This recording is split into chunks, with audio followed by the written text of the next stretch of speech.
Hello বন্ধুরা, তোমাদের সঙ্গে আজকে আমি শেয়ার করব চিকেনের একটা রেসিপি। খুব চটপট বাড়িতে বানিয়ে নেওয়া যায়।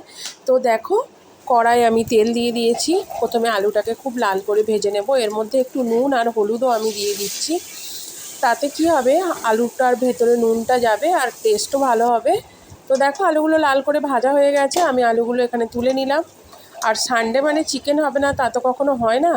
আগে আমি রাইসের মেনুটাকে তোমাদের সঙ্গে শেয়ার করেছি, এবারে চিকেনটা করছি। এবারে দেখো, একটা শুকনো লঙ্কা, তেজপাতা আর জিরে ফোড়ন দিয়ে দিলাম। তো আমি একটুখানি গোটা গরম মশলা থেঁতো করে সেটাও তেলের মধ্যে ফোড়ন দিয়ে দিলাম। ফোড়নটা ভাজা ভাজা হয়ে যেতে আমি এখানে অ্যাড করলাম পেঁয়াজটাকে একটু হালকা নাড়াচাড়া করে ওর মধ্যে আমি দিয়ে দিচ্ছি নুন। তার কারণ নুন দিলে পেঁয়াজটা তাড়াতাড়ি নরম হয়ে যাবে আর ভাজা ভাজা হয়ে যাবে।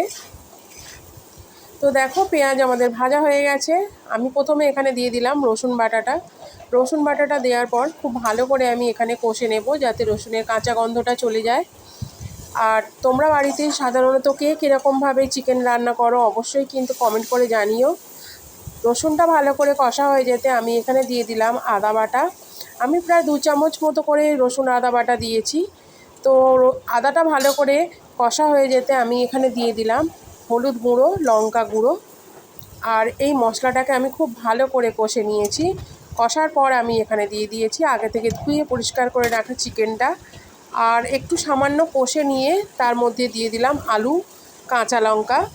তো দেখো, আমাদের এখানে মাংসটা খুব ভালো করে কষা হচ্ছে। আর কষার শেষে আমি এখানে দিয়ে দিয়েছি জল। খুব বেশি ঝোল আমি করব না, তো একটু শুকনো শুকনো ভাব রাখবো। তার জন্য আমি এখানে জলটা অল্প পরিমাণে দিয়েছি। তো দেখো, আমাদের এখানে চিকেন পুরো রেডি। ওপর থেকে একটু বেশি করে গরম মশলা আমি ছড়িয়ে দিলাম। কেমন লাগলো রান্নাটা কিন্তু তোমরা অবশ্যই আমাকে জানিও। আর ভালো লাগলে একটা লাইক করে দিও।